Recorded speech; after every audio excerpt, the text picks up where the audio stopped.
I drink coffee every single day, not just for the alertness, but for what it appears to do for long-term health. For years, coffee was framed as something to feel mildly guilty about, a bad habit dressed up as a necessity. The science over the last decade has substantially overturned that narrative. We now have large-scale studies following hundreds of thousands of people over decades, consistently finding that moderate coffee drinkers tend to outlive those who don't drink it. Not by a trivial margin, not in a single study, consistently across multiple independent populations. The question worth asking is, why?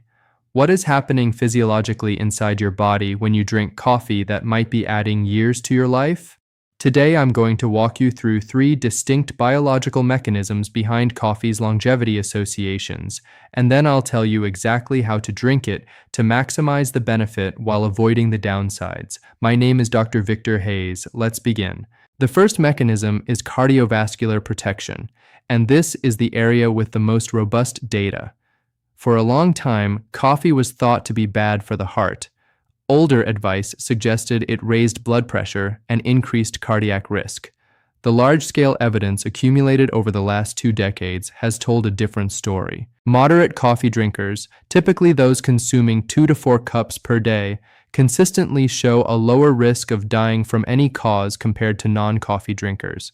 And when researchers look specifically at cardiovascular disease, the leading cause of death globally, coffee drinkers show measurable protection.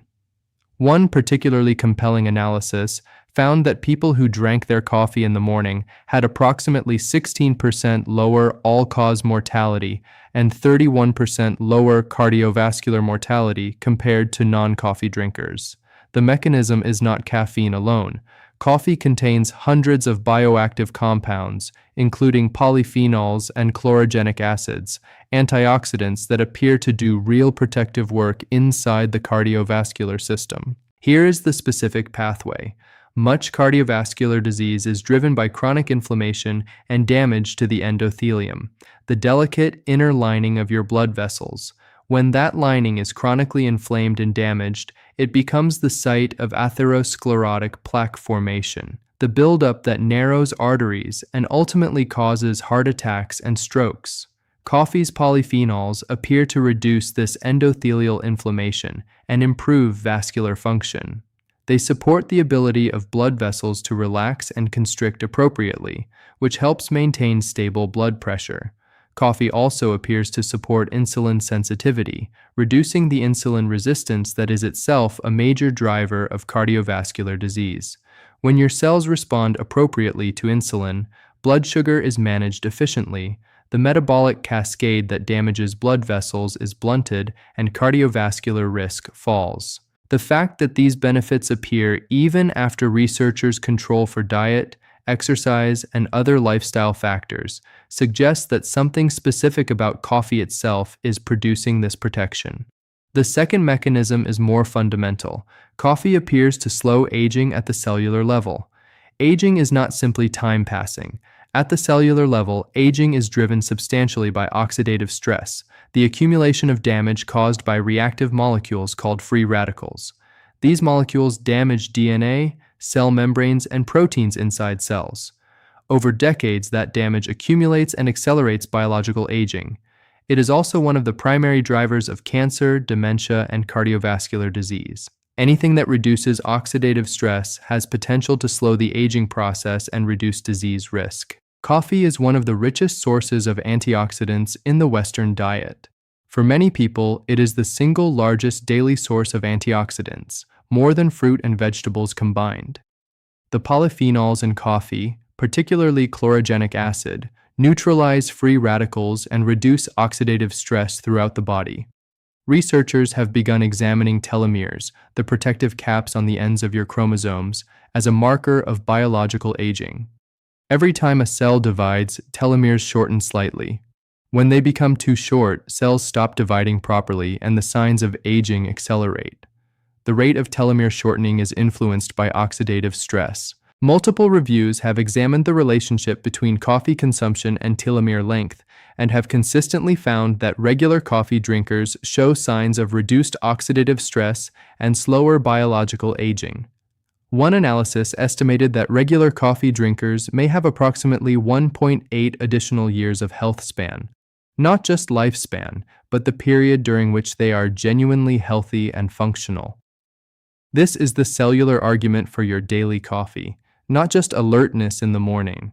Fundamental protection of the cellular machinery that determines how quickly your body ages. The third mechanism is metabolic, specifically coffee's relationship with blood sugar regulation and type 2 diabetes risk. How well your body handles glucose is one of the strongest predictors of how long you will live and how healthy you will be as you age. Type 2 diabetes is one of the most powerful drivers of premature death and chronic disease, linked to heart disease, kidney failure, nerve damage, dementia, and accelerated vascular aging across every organ system. Anything that meaningfully reduces diabetes risk is extending healthy lifespan. The research on coffee and type 2 diabetes risk is striking. Multiple large studies have found that people who drink coffee regularly, 2 to 4 cups per day, have approximately 20 to 30% lower risk of developing type 2 diabetes compared to non-coffee drinkers. This holds after controlling for body weight, physical activity, and overall diet quality. The mechanism involves coffee's effect on enzymes involved in carbohydrate metabolism, helping the body process glucose more efficiently. Coffee also reduces the chronic low-grade inflammation that is a primary driver of insulin resistance, and at a cellular level, coffee compounds appear to support insulin receptor sensitivity, meaning cells respond appropriately to insulin rather than progressively ignoring it. When your metabolic health is functioning well, when blood sugar is stable, when insulin sensitivity is preserved, you are simultaneously protecting yourself against cardiovascular disease, cognitive decline, certain cancers, and all the other conditions downstream of metabolic dysfunction. Coffee is not doing one small thing. It is doing something protective across multiple systems simultaneously. Now let's talk about how to drink coffee to actually capture these benefits. On type, the longevity associations appear across all forms of coffee: filter, espresso, instant, ground. The beneficial compounds are present regardless of preparation method. Instant coffee retains meaningful polyphenols and antioxidants, and studies show similar associations to brewed coffee. If that is what you drink, you are not losing the benefit. On additions, milk does not cancel out coffee's benefits. The bioactive compounds remain and continue their protective work. The concern is what else is being added. Flavored syrups, large volumes of milk, and sweeteners significantly alter the metabolic profile of the drink. If your coffee tastes like a dessert, the added sugar is working against the metabolic benefits we discussed. Black or lightly milked, unsweetened, that is the version that aligns with the evidence. On timing, there is a compelling reason not to drink coffee immediately upon waking. Your body produces a natural cortisol surge in the first hour after waking, a biological alertness signal. Drinking coffee during that cortisol peak stacks caffeine on top of a system that is already alert. You build tolerance faster, feel more jittery, and experience a sharper combined crash when both cortisol and caffeine fall. Wait 60 to 90 minutes after waking. Allow cortisol to peak naturally and begin declining. Then caffeine fills the gap in alertness more efficiently and with a cleaner, more sustained effect.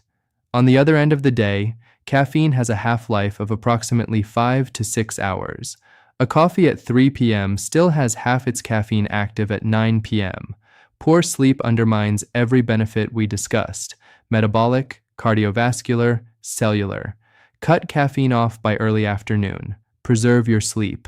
The longevity benefits of your morning coffee are negated if it destroys the quality of your recovery. On quantity, 2 to 3 cups per day represents the sweet spot in the research. Benefits are present from 1 cup.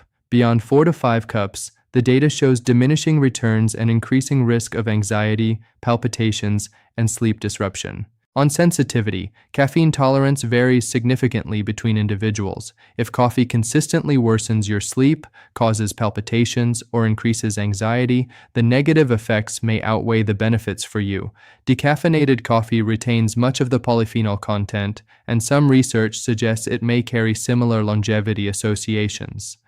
The caffeine is not the only active component. To bring this together, the ideal profile for longevity coffee: paper filtered or any standard brew method, black or lightly milked, no added sugar or syrups, 2 to 3 cups, consumed from 60 to 90 minutes after waking through early afternoon only. 3 mechanisms: cardiovascular protection through reduced endothelial inflammation and improved insulin sensitivity, cellular protection through antioxidant neutralization of oxidative stress, metabolic protection through improved glucose handling and reduced diabetes risk. Coffee can be a genuine longevity-supporting habit. It is not a magic intervention. It works best as part of a broader pattern of healthy behaviors. But if you are already drinking it, there is good evidence that your morning cup is doing more than waking you up. If this was useful, please share it with someone who starts their morning with coffee. Subscribe to this channel for more evidence-based content, and leave a comment below telling me how you take your coffee. I'll see you in the next video.